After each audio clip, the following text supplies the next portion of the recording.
talaga namang masasabi natin at ito ang ebidensya na talagang pinag-effortan, ginalingan, pinagandaan, ginastusan at ingrande ang finale concert ng SB19 sa SMDC.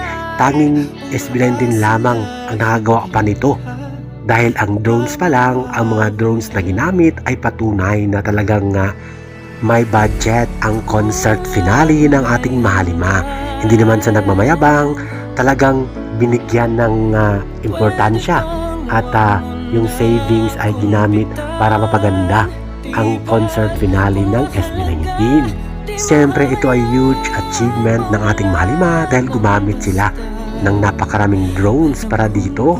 Kaya naman, congratulations SB19 at kudos 1Z Entertainment at sa team na bumuo ng ganitong engranting concert finale. At isipin nyo, 100,000 fans at concert goers ang nag-avail at nanood ng concert finale.